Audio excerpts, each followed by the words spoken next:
Hola chicos, bienvenidos nuevamente a su asignatura de física. Hoy vamos a continuar con la unidad correspondientes a las ondas mecánicas, como hemos venido viendo en clases pasadas. El día de hoy vamos a tocar el tema de las ondas estacionarias en una cuerda y los modos normales de una cuerda, los modos normales. ¿Sí? ¿Qué son los modos normales? Y qué es una onda estacionaria. ¿Sí? Onda estacionaria, hay onda estacionaria en diferentes medios. Vamos a trabajar con las ondas estacionarias que tenemos en una cuerda. Entonces la clase de hoy se va a tratar de las ondas estacionarias en una cuerda y los modos normales. Y el objetivo es comprender a las ondas estacionarias y determinar los puntos donde se producen nodos y antinodos. Entonces, básicamente, ¿qué es una onda estacionaria? Entonces tenemos que tener claro estos conceptos que les voy a indicar a continuación. Voy a quitar la cámara para que se vea la pantalla completa. Ok. Cuando hablamos de ondas estacionarias, lo que estamos hablando es de una onda resultantes por la superposición de dos ondas, ¿sí? Inicialmente tenemos dos ondas que se superponen, pero estas ondas son de unas características específicas. Para que se pueda dar una onda estacionaria, las dos ondas que se superponen tienen que tener unas características específicas. ¿Cuáles son las características específicas? Que las ondas tienen que ser por decirlo de alguna manera, idénticas. Lo único diferente es el sentido en el que se están propagando. ¿Sí? Las ondas son idénticas en amplitud, su vector de onda es el mismo. Por ejemplo, tenemos acá la onda 1 y la onda 2. Por ejemplo, si tenemos una onda 1, una onda 2, la amplitud es la misma, el vector de onda es exactamente el mismo, la frecuencia angular es exactamente la misma y lo único diferente es la dirección en la que se está moviendo, es decir, van en sentido contrario, se encuentran, ¿sí? Y allí se hace la superposición, pero si son idénticas en todas las demás características, lo único que la diferencia es el sentido en el que se están propagando. Entonces, cuando nosotros hacemos la superposición de la onda, que es simplemente sumar las dos ondas, como tenemos acá, vamos a llegar a esta onda resultante que se conoce como una onda estacionaria. ¿Por qué se conoce como una onda estacionaria? Porque cuando nosotros graficamos o vemos el perfil de esta onda, ¿sí? Así, si tomamos, por ejemplo, como un video de esta onda en función del tiempo, no vamos a ver las ondulaciones, vamos a ver un perfil, por ejemplo, como que si viésemos esta onda que está acá, pero la vemos estática, ¿sí? ¿Por qué la vamos a ver estática? Porque aunque la onda se está propagando a través del medio, ¿sí? Esa propagación no la veríamos porque cuando se superponen siempre la superposición va a hacer que todos estos puntos siempre estén presentes acá, todos estos puntos siempre estén presentes acá. Vamos a ver, lo voy a marcar. Por ejemplo, que cada punto de estos siempre esté en su misma posición. ¿Por qué? Porque se están superponiendo y justo como son de la misma forma van a estar en esos puntos en específico. Entonces es como que si tuviésemos una estática de la superposición de esa onda. Es como que si agarrásemos y le tomásemos una foto y la vemos allí en ese momento. Entonces pareciese que la onda no se está moviendo, aunque es una onda que obviamente se está propagando por la definición de la onda, que es la propagación de, de una perturbación. Ella se va a seguir propagando, pero nosotros la vamos a ver como que si estuviese estática y por eso es el nombre de estacionaria, es como que está estacionada allí. Entonces, cuando nosotros sumamos estas dos ondas que tenemos acá, entonces simplemente lo que vamos a hacer es sumar Y1 más Y2, entonces tendríamos a seno de kx más omega t más a seno de kx menos omega t. Entonces, si nosotros usamos la identidad trigonométrica, esta identidad que tenemos acá, seno de ax más b es igual a seno de a más coseno de b más menos coseno de a, seno de b, aplicado a cada uno de estos términos que tenemos acá, ¿sí? Vamos a tener una onda resultante, va a haber dos términos que se van a cancelar. Yo los insto a ustedes a que apliquen esta propiedad trigonométrica a estos dos senos que están acá y hagan las cuentas y se den cuenta, lleguen a esta ecuación que tenemos acá, que es la ecuación de una onda estacionaria. ¿Sí? Entonces, cuando nosotros tenemos dos ondas que se superponen, que son de igual amplitud, de igual vector de onda, de igual frecuencia angular, pero que viajan en direcciones contrarias, la onda resultante va a ser esta que tenemos acá, y igual a 2 veces la amplitud, va a duplicarse la amplitud por el seno de kx por el coseno de omega t. Entonces vean que siempre tenemos nuestra dependencia temporal y espacial. ¿Sí? Entonces, esta es la ecuación que nos determina cómo va a ser la onda resultante de la superposición de dos ondas, o la onda resultante que nos da una onda estacionaria. Ahora, ¿qué son los modos normales? Los modos normales de una onda son puntos que se dan en la superposición de ondas, ¿sí? Que nos indican los puntos máximos y los puntos de amplitud cero. Y esos modos normales es lo que se conocen como nodos y antinodos. ¿Sí? Entonces, dentro de una superposición de ondas, cuando yo tengo dos ondas que se superponen, ya sea onda estacionaria o no, al tener esa superposición, nosotros podemos tener nodos en la onda estacionaria. Cuando nosotros realizamos esta onda que está acá y la dibujamos y hacemos todo este perfil, vamos a tener los nodos y los antinodos. Entonces, básicamente, ¿qué es un nodo? Un nodo es el punto X donde Y es igual a 0. ¿Sí? Entonces, son los puntos de amplitud 0, donde su amplitud es 0. Es decir, cuando graficamos la onda en Y y X, el nodo es X igual a 0. Todos los puntos X en el que Y es igual a 0. ¿Sí? Donde la altura es igual a 0. Y los antinodos es lo contrario. Son todos aquellos puntos en X donde Y es máximo. ¿Sí? Donde la amplitud es máxima. Entonces, básicamente, ¿cuáles son esos puntos? Si nosotros resolvemos las cuentas para el vector de onda en función de las longitudes de onda, nosotros vamos a tener que X, ¿sí? X, o mejor dicho, los valores de X para los cuales la amplitud de la onda resultante va a ser 0, van a ser aquellos X que se encuentran en 0, X medio, lambda medio, lambda, 3 lambda medios, 2 lambdas, 5 lambda medios, etc.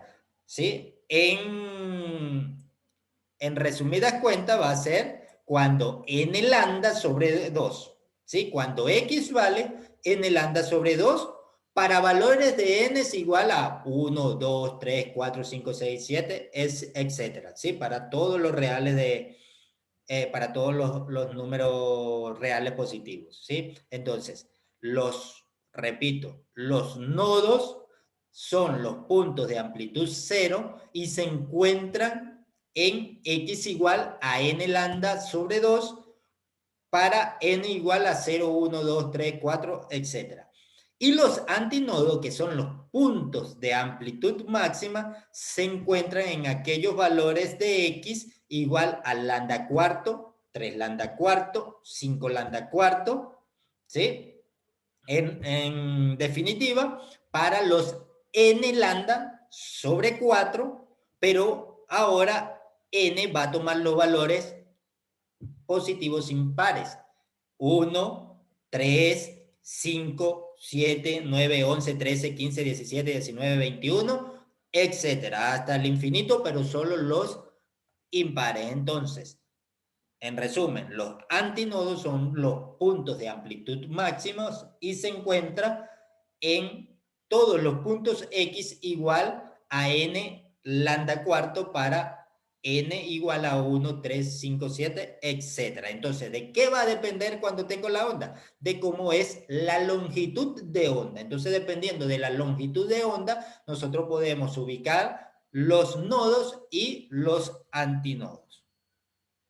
Entonces, ahora ya, sabiendo eso, voy a borrar todo esto y vamos a resolver algunos ejercicios que tenemos para comprender las ondas estacionarias y los nodos y los antinodos. Entonces, el primer ejercicio nos dice, dos ondas sinusoidales que viajan en direcciones opuestas interfieren para producir una onda, se interfieren para producir una onda estacionaria con la función de onda y igual a 1.5 metros, seno de 0.4 x, coseno de 200 t. Ya aquí nos están dando la onda estacionaria resultante. Vean, esta es la onda estacionaria resultante. Pudiesen darnos las dos ondas, ¿sí? Que se van a interferir y nosotros obtener la onda estacionaria, ¿sí? Eso también lo podríamos hacer, pero ya en el ejercicio nos dan directamente cuál es la onda estacionaria resultante. Y nos dicen donde X está en metro y T está en segundo. Nos piden, determine la longitud de onda, la frecuencia y rapidez de la onda que se interfieren. Entonces, vean, nos dan la onda estacionaria resultante y a partir de allí nosotros tenemos que obtener todas las características o las características de esta onda, como son la longitud de onda, la frecuencia y la rapidez de las dos ondas que se interfieren. ¿Sí? Entonces, ¿qué hacemos? Bueno, nos piden inicialmente la longitud de onda. Vamos a encontrar cada una en su secuencia. Entonces, básicamente lo que tenemos, nuestra onda resultante, ¿sí? Es la misma que tenemos arriba, la copio abajo. Digo, y igual a 1.5m seno de 0.4x por el coseno de 200t. Entonces, ¿qué hago? Bueno, hago mi comparación con la ecuación de una onda, esta que teníamos acá, ¿sí? La comparo con esta ecuación porque yo sé que esta es la ecuación que me determina una onda estacionaria. Entonces, la comparo con esa onda donde A sub 0 es la amplitud inicial, puede ser simplemente A o A sub 0, da igual. Entonces ya yo vengo y hago una comparación. ¿Para qué? Para tener ciertos valores de algunas variables de la onda. ¿Cuáles variables? Bueno, ya yo sé que todo esto vale 2 a sub 0.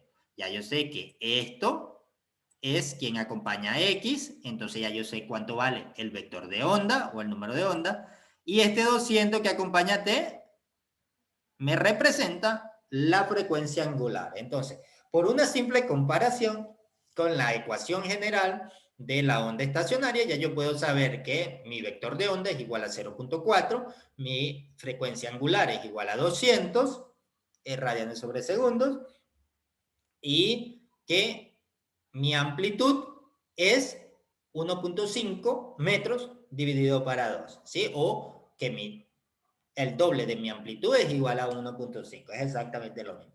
Entonces, ya sabiendo esto, comenzamos a resolver. Entonces, teniendo estos valores, yo sé, o nosotros sabemos, que el vector de onda, es decir, este 0,4 radianes sobre metro que tenemos acá, es igual a 2pi sobre lambda. Como 2pi es una constante, ¿sí? Y el valor de K ya yo lo conozco porque por comparación sé cuánto vale, entonces simplemente me queda una incógnita. ¿Cuál incógnita? Precisamente la incógnita que nos están demandando, la que nos están pidiendo, que tenemos que saber o determinar cuánto vale la longitud de onda. Entonces de acá simplemente despejamos, pasamos el lambda que está dividiendo hacia el otro lado multiplicando y la K que está multiplicando del lado izquierdo la pasamos a dividir. Acá simplemente nos queda sustituir 2pi, sabemos cuánto vale, dividido para 0.400 radianes sobre metros. ¿Sí? 2pi radianes. Y eso nos da una longitud de onda igual a 15.7 metros. Ok, ya tengo mi primera variable, ¿sí? O mi primera incógnita que nos pedían. Ya este está. Ahora tenemos que resolver para la frecuencia, ¿sí? Recuerden que cuando nosotros hablamos de frecuencia solamente, la palabra simplemente frecuencia, nos estamos refiriendo a la frecuencia lineal con la que se está propagando la onda, ¿sí? No a la frecuencia angular.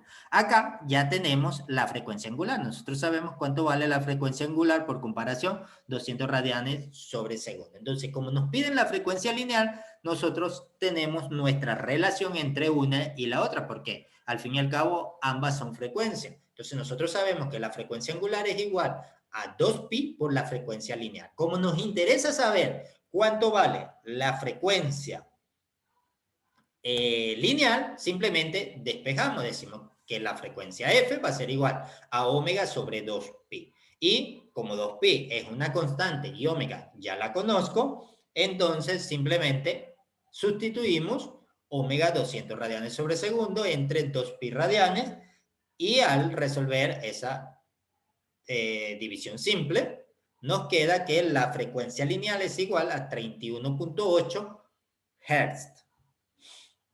Y ya lo único que nos queda es conocer cuánto vale la velocidad. Entonces, la velocidad de la onda en este medio la podemos conocer a través de las características que ya tenemos. Nosotros, bueno, para conocer la velocidad en una cuerda, la velocidad de la onda en una cuerda, nosotros la podemos obtener sea a través de las características de la cuerda, como es la densidad de masa por unidad de longitud y la tensión con la cual se está tensando la cuerda, o la podemos obtener a través de la característica directa propia de la propagación de la onda, que son lambda y f. Entonces, la velocidad, como en este caso nosotros no tenemos ni la tensión, ni tenemos la masa por unidad de longitud, nosotros usamos la expresión para la velocidad de propagación de la onda como lambda por f. Aquí tenemos lambda por f, ¿sí? Podríamos sustituir directamente o simplemente multiplicamos, dividimos para 2pi. ¿Sí? ¿Esto para qué? Porque si multiplico y divido para 2pi, yo sé que 2pi por f es esto que tengo acá, que es omega, y lambda sobre 2pi, lo tengo acá, 2pi sobre lambda sobre 2pi sería 1 sobre k. ¿Sí? Si 2pi sobre lambda es k, lambda sobre 2pi es 1 sobre k. Entonces, simplemente lo hago de esta manera para mostrar, por ejemplo, si hubiésemos comenzado a resolver para la velocidad y no hubiésemos tenido ni el valor de lambda ni el valor de la frecuencia, podíamos haber hecho esto, y estos valores sí lo tenemos porque lo tenemos directamente acá en la ecuación de la onda estacionaria. Entonces, lo hacemos así, el valor de omega, 200 radianes sobre segundo, dividido para el valor de el vector de onda, 0.4 o 0.400 radianes sobre segundo, y eso nos da una velocidad de 500 metros sobre segundo. Entonces vean cómo a través de la ecuación resultante de una onda estacionaria nosotros podemos conocer las características de las ondas que se están interfiriendo. Perfecto. Pasemos entonces a un segundo ejercicio. Espero que este video no se le haga tan largo para que no se le haga tan pesado. Este segundo ejercicio nos dice, encuentre la frecuencia fundamental y las siguientes 3 frecuencias que podrían causar patrones de ondas estacionarias en una cuerda que tiene 30 metros de largo, masa por unidad de longitud de 9 por 10 a la menos 3 kilogramos sobre metro y que se estira a una tensión de 20 newton. Entonces, vean, nos piden calcular la frecuencia fundamental, ¿sí? No, nos están hablando de frecuencia fundamental, frecuencia lineal, frecuencia. Entonces sabemos que eso es F, ¿sí? No es omega, omega siempre es frecuencia angular. Y nos dicen, y las 3 frecuencias que podrían causar patrones de onda estacionaria en una cuerda. Entonces, la frecuencia que es simplemente el número de veces que algo ocurre en un determinado tiempo, ¿sí? Eso es la frecuencia. Cuando nosotros hablamos de frecuencia, por ejemplo, de frecuencia angular, ¿sí? Decimos, bueno, la frecuencia angular es cuando se repite el ciclo, ¿sí? Si tomamos en un segundo se genera este ciclo, entonces la frecuencia angular sería 1 sobre un radian sobre segundo, ¿sí? Pero si la frecuencia, digamos que en este color, para ir desde acá hasta acá, se tarda un segundo, pero aquí está, pero mi onda me hace esto, 1, 2, digamos que son ondas perfectamente sinusoidales, me hace, va, viene 2 veces, entonces la frecuencia sería la frecuencia angular, 2 radianes sobre segundo. Voy a borrar esto que quedó muy feo. Entonces, en definitiva, la frecuencia angular es cuántos ciclos ocurre algo, cuántos ciclos se producen en un determinado tiempo. Entonces, la frecuencia fundamental, la frecuencia lineal, sería cuántas veces va y viene a lo largo de ¿qué? De toda la cuerda. Digamos, si la cuerda es de aquí hasta acá, ¿sí? La frecuencia sería una ida y una vuelta de manera lineal, no de manera angular. ¿Sí? La frecuencia angular sería va y viene, perdón. Es difícil escribir acá con el ratón. La frecuencia angular sería cuántas veces va y viene, ¿sí? De manera angular. Y la frecuencia lineal es cuántas veces va y viene de manera lineal. Entonces, ¿qué nos piden? Bueno, ¿cuál es esa frecuencia angular, o perdón, esa frecuencia fundamental para que se produzca una onda estacionaria? Es decir, la onda tiene que ir y venir, ¿sí? Y en esa ida y vuelta tiene que superponerse, y esa superposición me podría generar una onda estacionaria. Entonces, ¿cuál sería la primera frecuencia que me generaría esos patrones? Y las siguientes 3 frecuencias que podrían generarme esos patrones.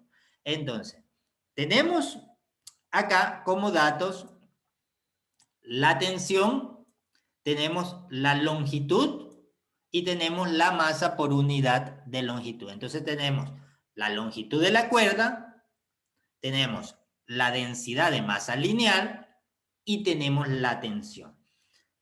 ¿De qué nos sirve estos valores? Bueno, nosotros sabemos que en una cuerda la velocidad de la onda la podemos obtener con estas dos magnitudes, ¿sí? Con la tensión y la densidad de masa lineal, ¿sí? ¿A través de quién? De la ecuación velocidad igual a la raíz cuadrada de la tensión dividido para la densidad por unidad de masa. Ok. La frecuencia fundamental, ¿cómo va a ser? O cómo ocurre nuestra frecuencia fundamental.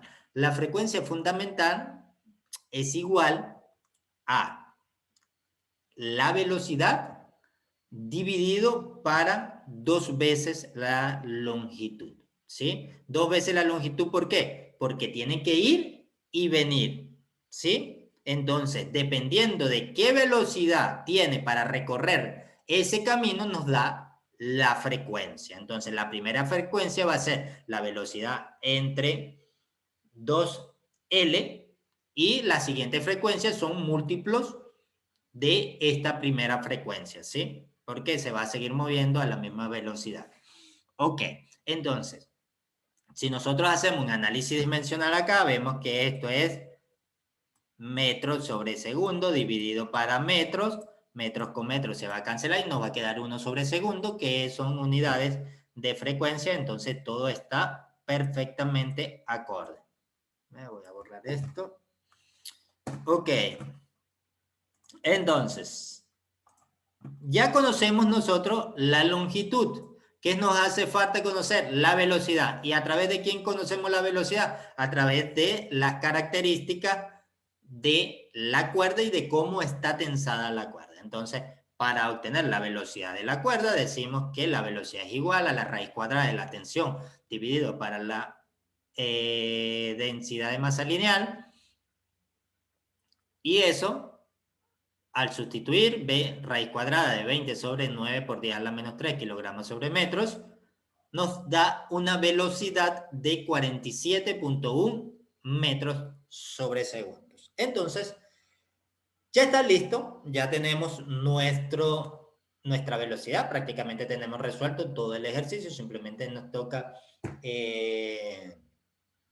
sustituir. Tenemos que la primera frecuencia, la frecuencia fundamental, es igual a la velocidad entre 2L, 47.1 metros sobre segundo, dividido para 2 por 30 metros, y eso nos da una frecuencia de 0.786 Hz. La segunda frecuencia se da al duplicarse eso, al pasar nuevamente esa ida y esa vuelta, ¿sí? Entonces, como ya ocurrió una vez, tiene que volver a ocurrir, entonces ya es 2 veces esa frecuencia, ¿sí? Eso es la frecuencia 2 es igual a 2 por 0.786 Hz, y eso nos da una frecuencia de 1.57 Hz.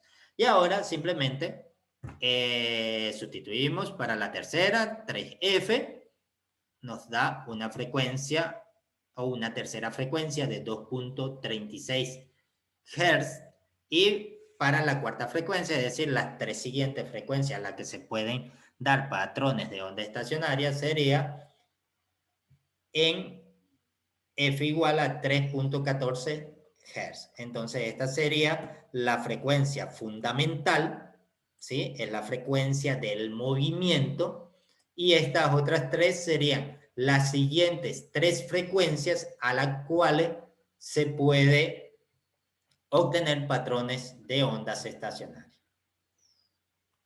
Listo. Entonces, bueno, pasemos a un tercer ejercicio. ¿Sí? Este es un poquitico más largo, pero no, sin embargo, sí, un poquitico más largo, pero igualmente sencillo. Nos dice, 2 ondas sinusoidales que se combinan en un medio se describen mediante Y1 igual a 3 centímetros seno de pi que multiplica a x más 0,70t y y2 igual a 3 centímetros seno de pi que multiplica a x menos 0,60t, donde x está en metros, en centímetros, perdón, y t está en segundos. Si nosotros analizamos estas dos ecuaciones de ondas que tenemos acá, que dicen que se combinan en un medio, nos damos cuenta que estos dos valores son lo mismo, ¿sí? Y acá tenemos que estos dos valores son exactamente lo mismo, el que acompaña a x es exactamente el mismo, lo único diferente es el signo que tenemos acá, ¿sí? Entonces, eso nos dice que cuando se interfiera o cuando combinemos esas dos ecuaciones, nos va a producir una ecuación de onda estacionaria. Entonces, ya sabemos que nos va a resultar una onda estacionaria. Ahora, nos piden determinar la máxima posición transversal de un elemento, ahí me falta una O, luego se la coloco, del medio en A igual a X, en A, X igual a 0.250 centímetros, B en X igual a 0.5 centímetros y C en X igual a 1.5 centímetros. ¿Cuál va a ser la posición transversal máxima de la partícula que se encuentra en esas tres posiciones de X? Recuerden que en una onda la partícula no se mueve en X, se mueve solamente en Y y sigue permaneciendo en su posición en X. Lo que se propaga es la energía a través de esa onda. Y como D nos pide hallar los tres valores más pequeños de X que correspondan a antinodos. Vean aquí, vamos a calcular los tres valores para X en los cuales se producen los tres primeros valores para X, los tres valores de X más pequeños en los cuales se producen los antinodos. Y ya nosotros sabemos que los antinodos son los puntos de desplazamiento máximo de la onda estacionaria que tenemos. ¿Sí? Entonces, comenzamos. Tenemos dos ecuaciones que por su característica sabemos que nos va a resultar en una onda estacionaria. Cuando nosotros sumamos esas dos ondas, nos va a resultar, ¿sí? Al aplicar las identidades trigonométricas, las sumamos y todo, esto es un paso extra, hubiésemos podido aplicar directamente desde las ecuaciones, ¿sí? Directamente de acá aplicamos nuestra ecuación de la onda estacionaria, que es y igual 2 veces la amplitud por el seno de kx por el coseno de omega t. Lo hubiésemos podido aplicar directamente allí, pero lo escribimos un poquito más amplio. Y esto nos resulta aquí la ecuación de onda estacionaria de estas dos ondas que se están combinando. Y igual a 6 centímetros seno de pi x coseno de 0.6 pi t. Entonces, vamos a comenzar a resolver para cada una de las posiciones. ¿Sí? Como nos están pidiendo la posición transversal máxima, la posición transversal máxima, ¿sí? La vamos a obtener cuando el valor de coseno de 0.6 pi t valga ¿cuánto? Valga o 1 o menos 1. ¿Sí? Allí vamos a obtener los valores máximos. Al inicio, ¿sí? Si nosotros dibujamos acá, por ejemplo, la ecuación, decimos ux, ¿sí? Vamos a ir en este sentido, entonces los primeros valores van a ser cuando coseno de 0.6 pi t valga 1, ¿sí? ¿Por qué? Porque si tomamos valores donde coseno de 0.6 pi x valga menos de 1, ¿sí? Entonces nos vamos a obtener la amplitud máxima que va a venir modulada por todo este término que tenemos acá, ¿sí? Entonces, para que la amplitud que viene modulada por 6 centímetros seno de pi x sea máximo, coseno tiene que valer 1 o tiene que valer menos 1. Entonces, déjame borrar todo esto. Entonces, ya sabiendo eso, tomamos primero los valores de x, en los cuales va hacia su lado positivo, ¿sí? Como le dije, cuando viene hacia acá. Entonces, tomamos el primer x acá, el primer x, hasta que vuelva acá y el coseno valga menos 1. Acá el coseno es 1 y acá el coseno es menos 1. Bueno, acá es 1 el coseno y acá es menos 1 el coseno. Entonces, resolvemos la ecuación. Ya sabemos que coseno de 0.6 pi x va a valer 1. Entonces, ¿qué es lo que nos queda? Nos va a quedar simplemente la parte que nos va a modular la amplitud, que es esta. ¿Sí? La amplitud máxima es 6. Entonces, tenemos que encontrar para x, ¿sí? Cuando eso va a tener la amplitud máxima. Entonces, x igual a 0.250 lo sustituimos en nuestro valor de x en la ecuación, ¿sí? Y obtenemos y igual a 6 seno de 0.250 pi, ¿sí? Y resolvemos y eso nos da y igual a 4.24 centímetros. Entonces, la partícula que se encuentra en x igual a 0.250 va a tener un valor máximo, ¿sí? En esa onda estacionaria resultante de la combinación de las dos ondas que tenemos arriba, va a tener un valor máximo de y de 4.24. ¿Sí? Ahora, hacemos lo mismo para x igual a 0.5. Sustituimos en nuestra ecuación teniendo en cuenta que coseno de 0.6 pi t es igual a 1.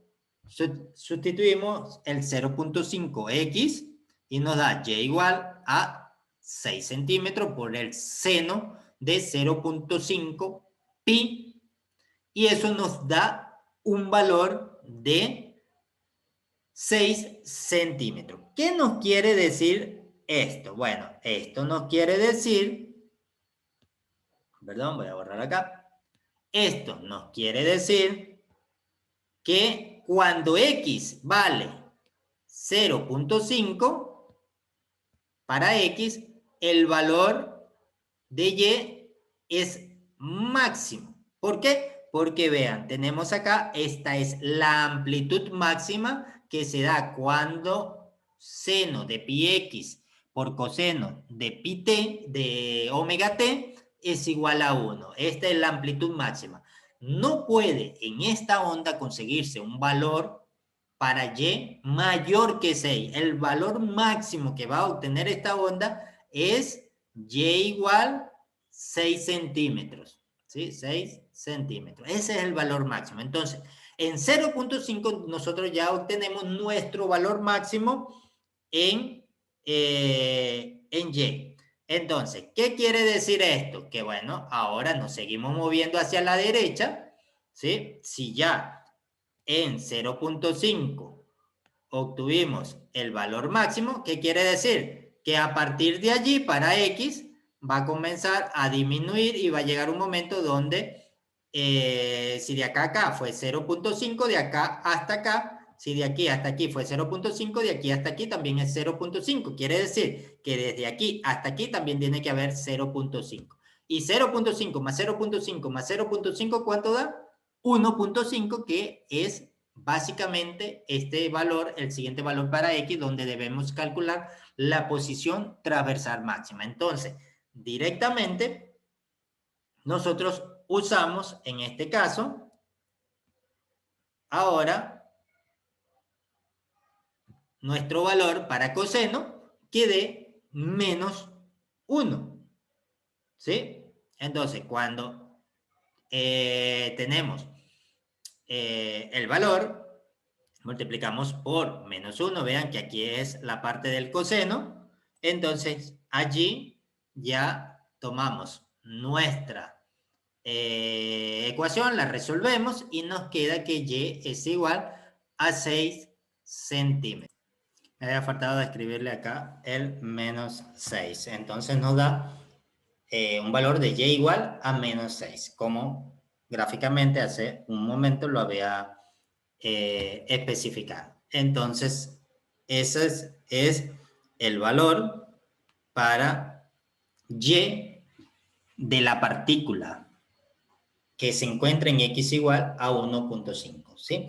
Así, si nosotros le damos valores a muchas partículas que se encuentran en las posiciones de X, es decir, agarramos y hacemos un barrido en X y graficamos, podemos obtener nuestro perfil de la onda estacionaria que resulta, ¿sí? Es básicamente, tomamos esta ecuación que tenemos acá y tomamos esta ecuación y le damos valores para X para un tiempo determinado, ¿sí? Listo. Ahora nos piden la parte de encontrar los 3 valores más pequeños de X que correspondan a los antinodos. Entonces, lo que tenemos que conseguir es cuáles son esos 3 primeros valores de X. ¿Por qué? Porque los 3 primeros valores de X son los 3 valores más pequeños, los que más están cerca de cero. Entonces, ¿cuáles son los 3 primeros valores de X en los cuales vamos a obtener el desplazamiento máximo? ¿Sí? De la partícula, ¿sí? La partícula se va a desplazar en Y, entonces, ¿cuáles son esos 3X más pequeños?